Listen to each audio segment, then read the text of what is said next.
स्वाध्याय टीवी।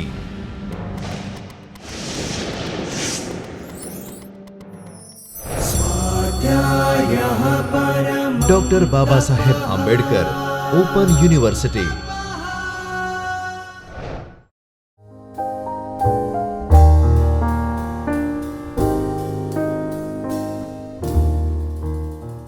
नमस्कार विद्यार्थी मित्रों, doctor Baba Saheb Ambedkar open university में आप सौનું हार्दिक स्वागत है। मध्यकालीन गुजराती साहित्य विषे આપણે જ્યારે વાત કરતા હોઈએ તો આપણે નરસિંહ મીરા વિશે વાત કરી, તો હવે આપણે વાત કરીશું મધ્યકાળના એવા જ એક સર્જક ભાલણ વિશે। આપણે જોઈએ તો નરસિંહ અને મીરા પછી મધ્યકાલીન ગુજરાતી સાહિત્યને એક એવો સર્જક પ્રાપ્ત થયો છે કે જે પોતાની બહુશ્રુતતાનો લાભ ગુજરાતની મુગ્ધ રસિકજનોને આપવા સારું બાણભટ્ટની ગદ્યમાં નિબદ્ધ કાદંબરીને પદ્યમાં અનુવાદ કરે છે। આપ સૌ જાણો છો કે બાણભટ્ટે કાદંબરી લખી। એ કાદંબરીને જેણે ગુજરાતીમાં અનુવાદ કર્યો છે એ કવિ છે ભાલણ। બીજા બાણને પણ ભારે પડી જાય એવી આ સંસ્કૃત કાદંબરીને ભાલણે જે રીતે ગુજરાતી પદ્યમાં ઉતાર્યું છે એમાં એની સર્જક પ્રતિભાનો નવોન્મેષ આપણને નિરખવા મળે છે। નરસિંહે આખ્યાન સ્વરૂપના બીજ નાખ્યા, આપણે આગળ જોયું, પરંતુ ભાલણ આ સ્વરૂપનો સાચા અર્થમાં વિકાસ કરતા એટલે કે પિતા બની રહે છે। આખ્યાન સ્વરૂપ આવું હોય એવું નરસિંહ આપણને કહ્યું, પણ આખ્યાન સ્વરૂપ આ પ્રકારનું હોય, એમાં આટલા આટલા આટલા એના લક્ષણો હોઈ શકે, એ બધી વાત પ્રેક્ટિકલ કહેવાય ને કે પ્રાયોગાત્મક રીતે મૂકી આપી હોય તો એ ભાલણે, એટલે જ એને સાચા અર્થમાં વિકાસ કરતા એટલે કે પિતા કહેવાય છે આખ્યાનનો। શિવ ભીલડી સંવાદ, જાલંધર આખ્યાન, દુર્વાસા આખ્યાન, મામકી આખ્યાન, ધ્રુવાખ્યાન, મૃગી આખ્યાન જેવી રચનાઓ તો તેની પાસેથી આપણને પ્રાપ્ત થાય જ છે, પરંતુ નૈષધ ચરિત જેવા સંસ્કૃત ગ્રંથના અનુવાદરૂપ નલાખ્યાન અને સંસ્કૃત દશમ સ્કંદને ગુજરાતીમાં આખ્યાન સ્વરૂપમાં ઢાળવાનું કામ કરીને એ પોતાની બહુશ્રુતતા અને આખ્યાન સ્વરૂપને આકારિત કરવાની પોતાની સર્જકતાની પ્રતીતિ આપણને કરાવે છે। કડવાબદ્ધ આખ્યાનોનો એ પ્રથમ પુરસ્કર્તા છે।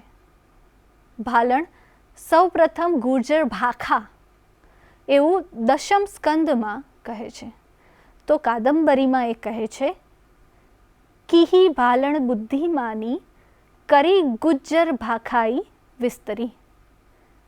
ગુજરાતી એટલે કે ગુર્જર ભાખા કહેનારો આપણો આ સૌથી પહેલો કવિ છે। ભાલણની પદ કવિતા, ભાલણ પદ કવિ તરીકેની ક્ષમતા એના રામબાલ ચરિતના પદોમાં આપણને પ્રગટ થતી જોવા મળે છે। ભાલણે આખ્યાનનું સ્વરૂપ શોધ્યું, એટલું જ નહીં, આખ્યાન શબ્દ પણ સૌ પ્રથમ તેણે જ યોજ્યો। એની એક પંક્તિ જોઈએ તો તાલમય સકલ અર્થ પદ બંદે બાંધું નલ આખ્યાન। બીજી એક પંક્તિમાં એણે એક કડવામાં એણે યોજ્યું છે યુધિષ્ઠિર આનંદ પામ્યા સાંભળી આખ્યાન। આ આખ્યાન જે શબ્દ છે એ શબ્દ પણ ભાલણે જ પ્રયોજ્યો છે, એના પોતાના આખ્યાનોમાં એણે એને પ્રસ્થાપિત પણ કર્યો છે। ભાલણ પ્રભુ રઘુનાથની છાપથી અંકિત એના પદો કડવાબદ્ધ આખ્યાનના પુરસ્કર્તા તરીકે એની કામગીરી અને સંસ્કૃત ગદ્યમાં નિબદ્ધ બાણભટ્ટની સમાસ બાહુલ કાદંબરીનો ગુજરાતી પદ્યમાં સારા અનુવાદ જેવા ત્રણવાના ભાલણને મધ્યકાલીન ગુજરાતી સાહિત્યનો નોંધપાત્ર સર્જક બનાવે છે। એના જીવન સમય વિશે જ્યારે આપણે વાત કરીએ તો નારાયણ ભારતીની ભાલણ ચરિત્ર વિષયક વિગતોને રામલાલ મોદીએ ભાલણ ઉદ્ધવ અને ભીમમાં એ પુસ્તક છે એમાં ઉદ્ધૃત કરી છે। તેને પુષ્ટિ અર્થતા વિશેષ અનુમાનો પ્રસ્તુત કરીને એ ચરિત્ર વિષયક સામગ્રીને આધારે ઈસવીસન 1405થી ઈસવીસન 1489 સુધીનો ભાલણનો જીવનકાળ સૂચવ્યો છે. બીજી બાજુ કેકા શાસ્ત્રી ભાલણનો કાવ્યકાલ ઈસવીસન 1500થી 1550ના ગાળામાં એટલે કે મીરાના બસ સમકાલીન હોવાનું આપણને સૂચવી જાય છે. બળવંત જાની ઈસવીસન 1460થી 1510ના સમયને ભાલણના કવનકાળ એટલે કે એમણે જે આ બધી રચનાઓ કરી છે એના કાળ તરીકે અનુમાને છે. ટૂંકમાં ભાલણનો જીવનકાળ 15મા શતકનો ઉત્તરાર્ધ સર્વ સ્વીકૃત જણાય છે. ભાલણે પોતાનું વતન પાટણ હોય એવો સ્પષ્ટ ઉલ્લેખ એના મામકી આખ્યાનને અંતે કર્યો છે. ભાલણની અન્ય રચનાઓની પુષ્પિકાઓમાં ત્રવાડી શબ્દ મળતો હોય તે મૂળ બ્રાહ્મણ ત્રવાડી હતો એ નિશ્ચિત થાય છે. તેના ગુરુ શ્રીપાદ અને બ્રહ્મપ્રિયાનંદ હતા. તેને 2 પુત્રો હતા, ઉદ્ધવ અને વિષ્ણુદાસ. એ તેમની કૃતિઓમાં થયેલા નિર્દેશો પરથી જ આપણને જાણવા મળે છે. ભાલણ વૈદિક ધર્મ પ્રત્યે શ્રદ્ધાવાન હતો અને શિવ, શક્તિ, કૃષ્ણ અને રામ પ્રત્યે તેને ખૂબ જ આદર હતો. ઉત્તરાવસ્થામાં તે ભગવાન રામની અનન્ય ભક્તિ તરફ ઢળે છે. તેણે સંસ્કૃત ભાષાની શ્રેષ્ઠ કૃતિઓ કાદંબરી અને નૈષધ્ય ચરિત્રનો અભ્યાસ કર્યો હતો અને ભાગવત, પદ્મપુરાણ વગેરે પુરાણોનું વ્યવસ્થિત એ જ્ઞાન પણ ધરાવતો હતો. માનવ ભાવો તથા તેમાંય બાળમાનસનો તે સાચો જાણકાર હતો. એ આપણને બાળચરિત પરથી ખબર પડે છે. ભાલણે વ્રજ ભાષામાં 5-6 પદ રચ્યા છે. બાકી તેનું જે સઘળું સાહિત્ય છે એ બધું જ સર્જન ગુજરાતીમાં છે. આરંભે ભાલણ સંવાદાત્મક પદાવલીમાં સળંગ બંધમાં કાવ્ય રચનાઓ કરે છે. શિવ ભીલડી સંવાદ, દ્રૌપદી વસ્ત્રાહરણ અને કૃષ્ણ વિષ્ટિ આ પ્રકારની રચનાઓ એ કરે છે. ત્યારબાદ તે કડવા બંધ તરફ વળે છે, જે આપણે આખ્યાનનું જેને આપણે લક્ષણ પણ કહી શકીએ. મૃગી આખ્યાન આ પ્રકારની પ્રથમ રચના લાગે છે. તે શિવ કથાનક પર અવલંબિત છે. સપ્તશતી અને કાદંબરી એ પછી આવે. નળાખ્યાનમાં કવિની પ્રૌઢી અનુભવાય છે. તેથી તેને પાછળના વખતમાં લખેલી ઉત્તરાર્ધ કાળમાં લખેલી કૃતિ આપણે ગણી શકીએ. ભાલણ જીવનના ઉત્તરાર્ધમાં ક્રમશઃ રામ ભક્તિ તરફ વળે છે. રામ ભક્તિનો મહિમા ગાતું મામકી આખ્યાન રચના રીતિની દૃષ્ટિએ શિથિલ હોવા છતાં નળાખ્યાન પછીની રચના હશે. ભક્તિનો મહિમા ગાવામાં પ્રવૃત્ત ભાલણ સ્વરૂપ સંદર્ભે સજાગ રહી શક્યો નથી એવું આપણે કલ્પના કરી શકીએ.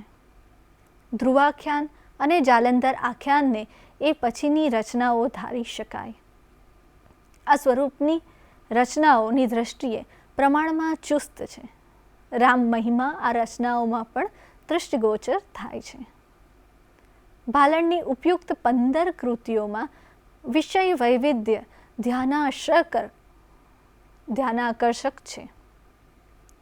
ભાલણ કૃષ્ણ કથાનક ઉપરાંત શિવ, શક્તિ અને રામના કથાનકને વિષય સામગ્રી બનાવે છે. કાદંબરી જેવી સંસ્કૃતની પ્રશિષ્ટ પ્રેમ કથાને તે વિષય બનાવે છે. તો મહાભારતની વિખ્યાત નળકથાને પણ તે આલેખે છે. નળકથા પર કાવ્ય સર્જન કરનાર ભાલણ પ્રથમ જૈનેતર સર્જક છે.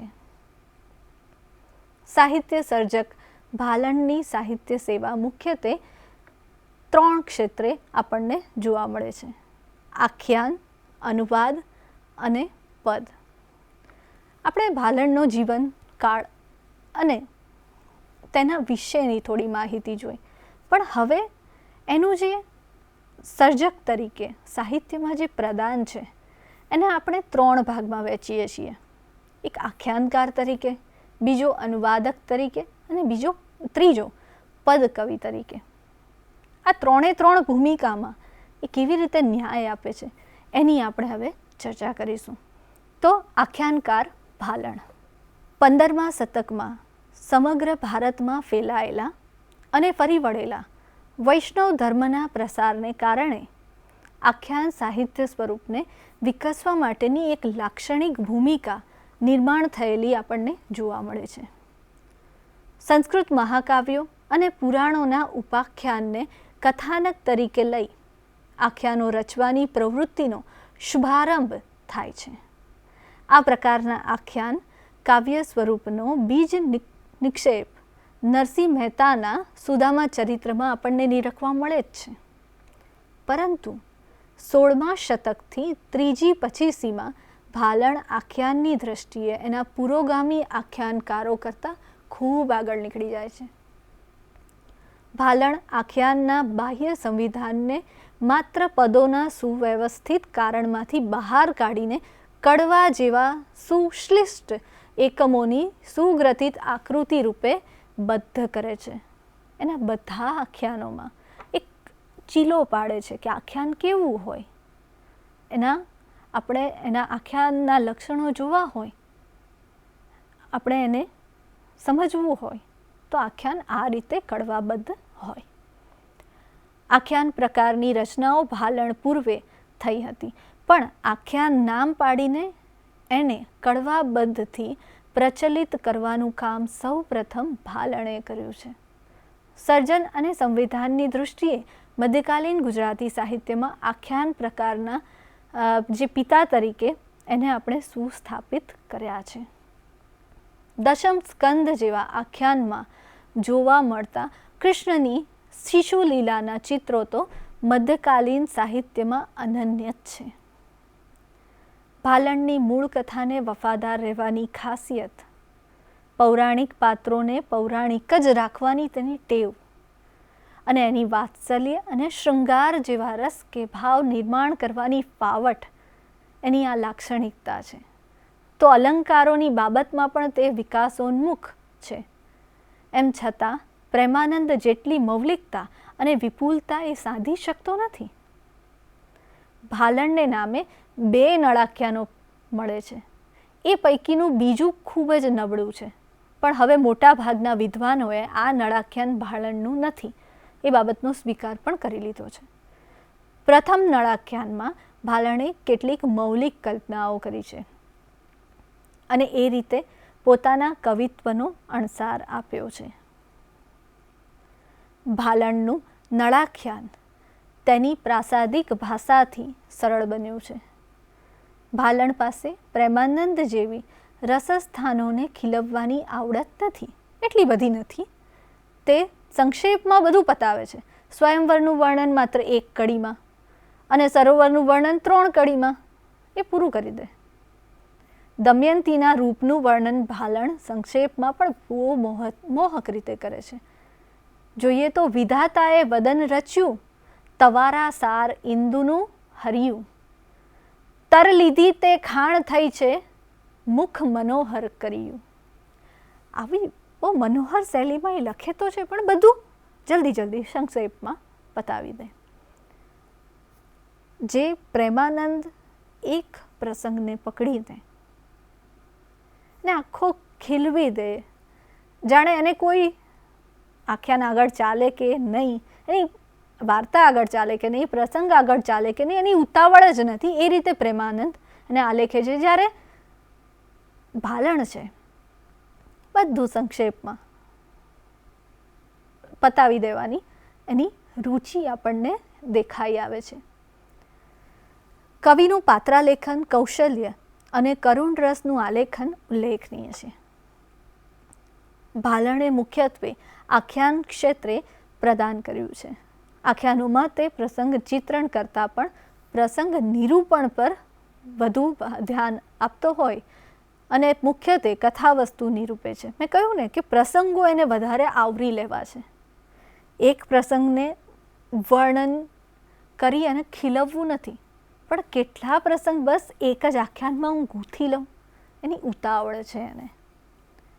અને રસ નિસ્બતી કરવામાં ઊણો ઉતરે છે. એનું કારણ એ જ કે પ્રેમાનંદ એક પ્રસંગને પકડી અને એમાં જેટલો રસ હોય, જેટલા પ્રકારના રસ હોય, એ બધા એમાંથી તારવી લે છે. જ્યારે ભાલણને વધારામાં વધારે કથા વસ્તુને ભેગું કરી અને પ્રસંગો નિરૂપવા છે, અને એના કારણે રસ નિસ્પત્તિ કરવામાં તે ઊણો ઉતરે છે. હા, પણ કેટલાક આખ્યાનોમાં કવિએ શૃંગાર રસ સફળતાપૂર્વક નિષ્પન્ન કર્યો છે. નળાખ્યાનમાં તેણે વિપ્રલભ શૃંગાર મર્યાદિત માત્રામાં નિરૂપ્યો છે. જાલંધર આખ્યાનમાં 16મા કડવામાં વૃંદાને થયેલો જાલંધરનો જે વિરહ આલેખવામાં આવ્યો છે, તે પ્રસંગે ચંદન ચંદ્ર કુસુમ તન દહે, મલયાચલ પવન નવ સહે એમ કહી કવિએ વિરહ વ્યથાને આખી ઉપસાવી દીધી છે. નરસિંહ, પ્રેમાનંદ અને દયારામની કૃતિઓમાં છે તેવી રસોટકટતા ભાલણના આખ્યાનોમાં ભલે ન બતાવાય, તેમ છતાં ભાલણની આખ્યાન સ્વરૂપના નિર્ણાયક આરંભક કવિ તરીકેની સેવાઓ, પદ કવિ તરીકેની તેની વિશેષતાઓ અને વાત્સલ્ય રસના ઉત્તમ આલેખક તરીકેની તેની સેવાઓ અવગણી શકાય તેમ બિલકુલ નથી. મધ્યકાળના સમૃદ્ધ સાહિત્ય સ્વરૂપ આખ્યાનની પગથી માંડીને ભાલણે પાયાના પથ્થરનું કામ કર્યું છે. આ તો રહ્યા આખ્યાનકાર ભાલણ. હવે જોઈએ આપણે અનુવાદક ભાલણ. સાંપ્રત સમયમાં સાહિત્ય ક્ષેત્રે અનુવાદનું જે મહત્ત્વ સ્વીકારાયું છે અને જે પ્રકારે અનુવાદ પ્રવૃત્તિ થઈ રહી છે, તે પ્રકારની સભાનતા સાથે મધ્યકાળમાં અનુવાદો થયા નથી. પણ ભાલણે પોતાની રીતે ક્યાંક ક્યાંક શબ્દસહ તો ક્યાંક ક્યાંક સારાત્મક અનુવાદો કર્યા છે. એણે ફાળો આપ્યો છે. ભાલણ મધ્યકાળનો ઉલ્લેખનીય સાહિત્યિક અનુવાદક છે. તેની કૃતિઓ પૈકી જેને મુખ્યત્વે અનુવાદ કહી શકાય તેવી કૃતિઓ કાદંબરી, સપ્તશતી, નળાખ્યાન અને દશમ સ્કંદ છે. બાણભટ્ટની સંસ્કૃત ભાષામાં રચાયેલી ગદ્યાવલંબી કાદંબરી કૃતિને ગુજરાતના મુગ્ધ રસિક લોકો જનો માટે પદ્યાનુવાદમાં ઢાળી આપવાની સિદ્ધિ તેની ખૂબ જ અનેરી છે. એની પ્રતિનિર્માણ કરવાની શક્તિ અસાધારણ છે. એની પ્રતિથી આપણને કાદંબરીનો પદ્યાનુવાદ કરાવી જ દે. નળાખ્યાન શબ્દશઃ અનુવાદ નથી, પણ મહાભારતના આરણ્યક પર્વના નલોપાખ્યાનની કથાનું પ્રામાણિક અનુસરણ છે. કૃતિમાં 31 જેટલા સ્થાનોમાં ભાલણે હર્ષના નૈષાધિ ચરિતના શ્લોકોનો ગુજરાતી અનુવાદ આપ્યો છે. એને કારણે ભાલણના નળાખ્યાનમાં રોચકતાનું તત્વ ઉપસી આવ્યું છે. વળી 3 સ્થળે તેણે નલચંપુનો આધાર લીધો છે. ઉપરાંત ભાલણે ક્યાંક ક્યાંક પોતાના તરફથી સ્વતંત્ર ઉમેરણ પણ કર્યું છે. દશમ સ્કંદ ભાલણનો મહત્વકાંક્ષી પ્રયાસ છે. એના ઉપર શ્રોત પ્રબંધ લખનાર ધીરુભાઈ દોશી કહે છે, 508 પદો ધરાવતો ભાલણનો દશમ સ્કંદ એ સળંગ કૃતિ નથી, પણ જુદે જુદે સમયે લખાયેલી 3 કૃતિઓ માત્ર સારા અનુવાદોવાળો કથાભાગ, સ્વતંત્ર આખ્યાનો જેવા રૂકમણી હરણ અને સત્યભામા વિવાહ એ ઉપાખ્યાનો અને ઊંચી કોટીના ભાવગીતોનું સંમિલન થયું છે. ભાલણના ભાવગીતો જે સંશોધન એમનો ગ્રંથ છે તેમાં આ વાક્ય મળે છે. દશમ સ્કંદની સળંગ કૃતિમાંથી અનુવાદક આખ્યાનકારના પદો જે મોટે ભાગે કડવાના રૂપમાં છે અલગ તારવી પદકાર કવિના પદો બાદ કરવામાં આવે તો પણ કથા પ્રવાહ અસ્ખલિત રહી શકે એ પરથી સમજાય છે કે ભાલણે એ પદો પાછળથી લખ્યા હશે અને એને દશમ સ્કંદમાં સમાવી લેવામાં આવ્યા હશે. આખું એક પ્રવાહિત થાય છે. વચ્ચેથી થોડા પદ આપણે કાઢી પણ લઈએ ને તો પણ એના કથા વસ્તુને બહુ નુકસાન થતું નથી. કાદંબરી સળંગ અનુવાદ હોવા છતાં તેમાં મૂળનું કેટલુંક છોડી દેવામાં આવ્યું છે. એટલે મૂળ કૃતિનું વર્ણનો કંટાળાપ્રદ ન લાગે એટલા સારું એમાં મૂળના કેટલુંક જે છોડી દઈ લાઘવ સાંધવામાં આવ્યું છે. એટલે એવું લાગ્યું હોય કે આ હવે અહીંયા બંધ બેસતું નથી, અથવા તો આને છોડી દેવાથી પણ જે ભાવ છે, રસ છે, એમાં ફેરફાર નથી થવાનો. ત્યાં ભાલણે એ છૂટછાટ લીધી છે. લાઘવ છતાં મૂળની ખૂબીઓ ભાલણ જાળવે છે. બાણકૃત કાદંબરીનો ભાલણે શબ્દશઃ અનુવાદ કર્યો નથી, પણ સંક્ષેપ કર્યો છે. કડવાબદ્ધ આખ્યાનોના પુરસ્કારક ભાલણને કાદંબરી કથા પણ પૌરાણિક પદ્ધતિના આખ્યાનના રૂપમાં ઢાળવાની ઈચ્છા છે અને તેથી જ તે પદ્ધતિને આલેખન કરે છે. ભાલણે મૂળ કથાનો ભેદ ઓગાળી પોતાના ભાવકોને સંક્ષેપમાં કથારસનું પાન કરાવ્યું છે. તેણે પ્રસ્તાર અટકાવવા શક્ય એટલો સંક્ષેપ કર્યો છે, છતાં 3382 કડીઓ તો થઈ જ ગઈ છે. કથા પ્રવાહનો ક્યાંય વિચ્છેદ ન થાય એ અંગેની ભાલણની સાવધાની પ્રશસ્ય છે. બાણની સમાસ પ્રચુર કાદંબરીનો કથાસાર ન આપતા ભાલણે એની મૂળની કલ્પનાઓ અને અલંકારોને ખૂબ જ સુંદર રીતે પોતાના પદ્યાનુવાદમાં ઉતાર્યા છે. શ્રી અનંતરાય રાવળ આ સંદર્ભે ખૂબ સાચું કહે છે. કાદંબરીની સમાસ પ્રચુર વૈભવવંતી ભાષાનું ગૌરવ અને તેમાંના શ્લોકો તથા અલંકારો અને સમૃદ્ધ ભાષાને ઉતારવાનું કાર્ય બીજા બાણને પણ ભારે પડે તેવું હતું, છતાં ભાલણ એ કામ ઉત્તમ રીતે પાર પાડે છે. સંસ્કૃત જેવા કઠિન ગદ્યની અભેદ્ય દિવાલોને તોડીને તેણે મુગ્ધ રસિકોને સામે સરળ પ્રાસાદિક વાણીમાં રસ પીરસ્યો છે. ભાલણ કડવાબદ્ધ પૌરાણિક આખ્યાનોનો પુરસ્કારક બને છે, પણ ત્યાં તે પાત્ર સાદો આખ્યાન ગાયક હોય એવો અનુભવ એને થાય છે. આખ્યાનોમાં આપણને કવિ પ્રતિભાના દર્શન થતા નથી. અનુવાદક તરીકે તે અંશતઃ સફળતા પ્રાપ્ત કરે છે. નળાખ્યાન અને કાદંબરીમાં તે અનુવાદક તરીકેની શક્તિઓ પ્રદર્શિત કરે છે, પરંતુ ભાલણને ગણનાપાત્ર સિદ્ધિ સાંપડે છે પદકાર તરીકેની. મુખ્યત્વે રામ અને કૃષ્ણના ભક્તિના પદોમાં ભાલણ કવિ તરીકે ખીલે છે અને વાત્સલ્ય, શૃંગાર, ભક્તિ વગેરે રસો નિષ્પન્ન કરે છે. તો હવે આપણે જોઈએ પદકવિ ભાલણ. નરસિંહ મહેતા પછી ભાલણ એક નોંધપાત્ર અને ગણનાપાત્ર પદકવિ તરીકેની પોતાની પ્રતિભા સ્થાપિત કરે છે. ભાલણે જે પદો રચ્યા છે એ એની ઉત્તરા અવસ્થાની રચનાઓમાં છે. જેમ કે રામબાલ ચરિતમાં 40 પદોમાં લખીને તેણે કમાલ કરી નાખેલી, પરંતુ ત્યારબાદ ભાલણે દશમ સ્કંદમાં છૂટક છૂટક પદો રચીને આખા ગ્રંથનો અનુવાદ કરવાનું બીડું ઝડપેલું હોય એવું લાગે. એનું મહત્વનું પદ સાહિત્ય દશમ સ્કંદમાં વેરાયેલું પડ્યું છે. ગુજરાતી સાહિત્યમાં ભાલણ વાત્સલ્ય રસના પ્રસિદ્ધ કવિ ગણાય છે.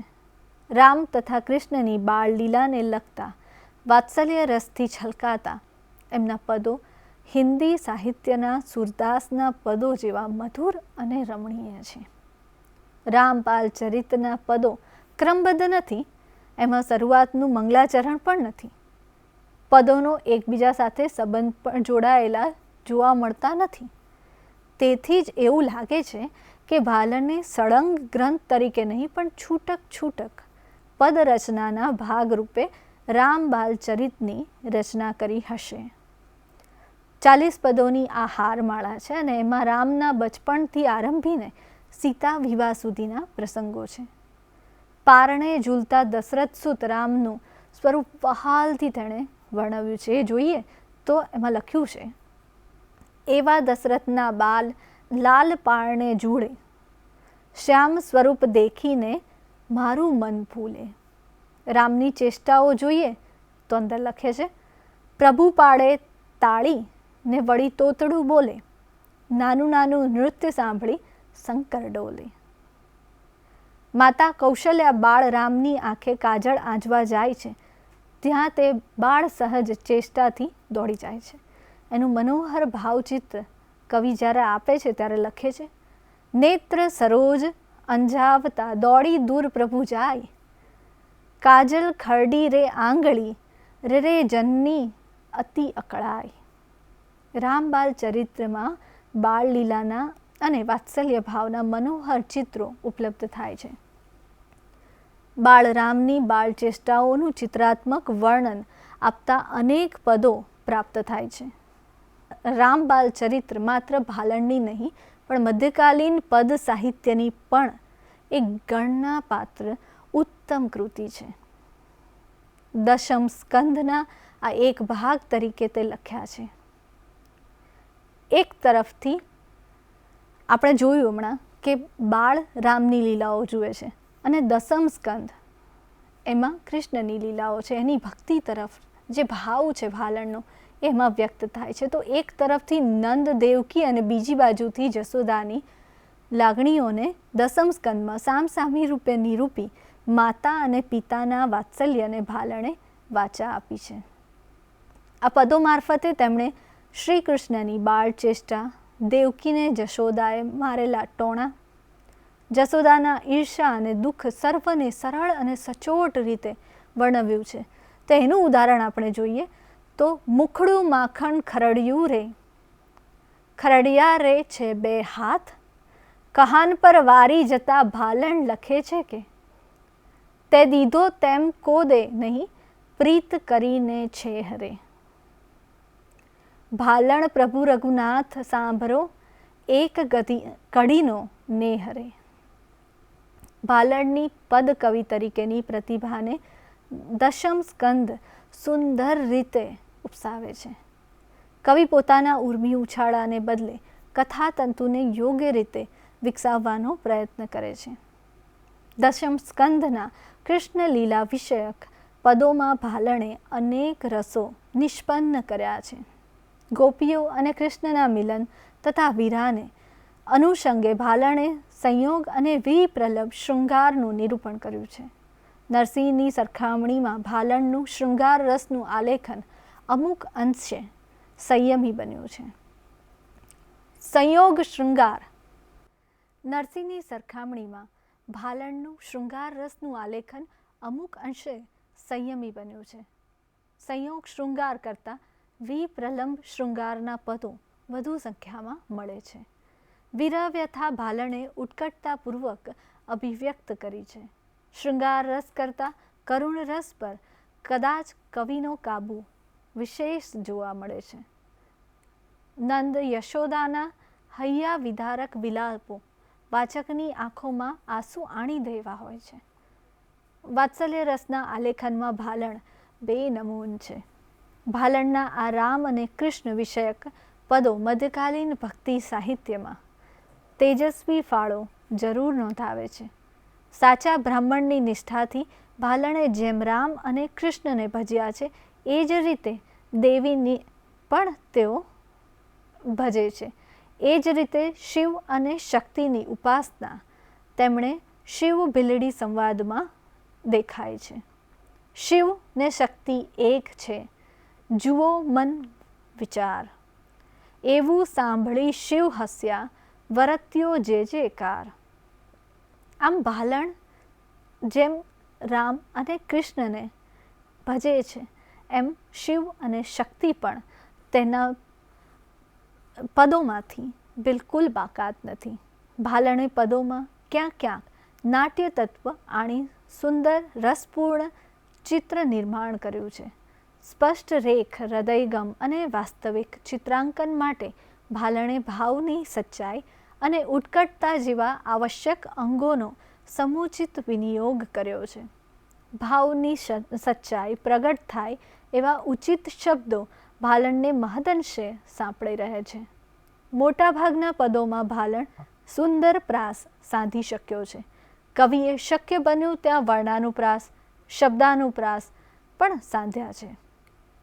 મધ્યકાળના અન્ય કવિઓ કરતાં ભાલણની કવિતા અલંકાર વૈભવની દૃષ્ટિએ સમૃદ્ધ જણાય છે. મનુષ્ય સ્વભાવનું ભાલણનું જ્ઞાન ખૂબ ઊંડું છે. રામ કે કૃષ્ણની બાળચેષ્ટાઓના વર્ણન નિરૂપણમાં કવિનું બાળ સ્વભાવનું જ્ઞાન જોવા મળે છે. એ જ રીતે ગોપીઓ અને કૃષ્ણની લીલાના પદોમાં સ્ત્રી પુરુષ સ્વભાવનું પણ ઝીણવટભર્યું આલેખન કવિ કરી શક્યા છે. ભાલણ પાસે કલ્પના શક્તિ અને વર્ણન શક્તિ બંને છે. બાળકૃષ્ણની લીલાના પદોમાં, ગોપીના શબ્દોમાં કવિએ કામણઘારા કૃષ્ણનું જે રૂપ વર્ણવ્યું છે તે તેમની ઉપયુક્ત બંને શક્તિઓનું દર્શન કરાવવા પર્યાપ્ત છે. ભક્ત કવિઓમાં નરસિંહ મીરા પછી ભાલણના પદોનું સ્થાન અનન્ય છે.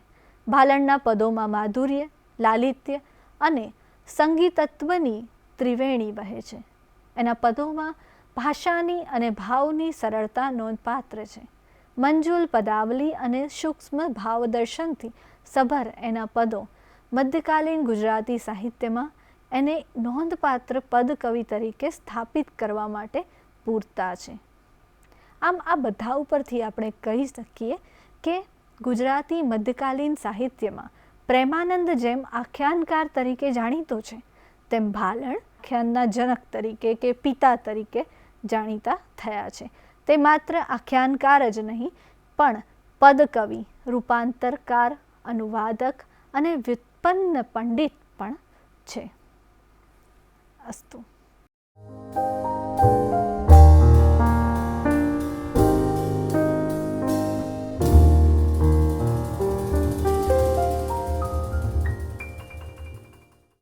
स्वाध्यायः परमं तपः।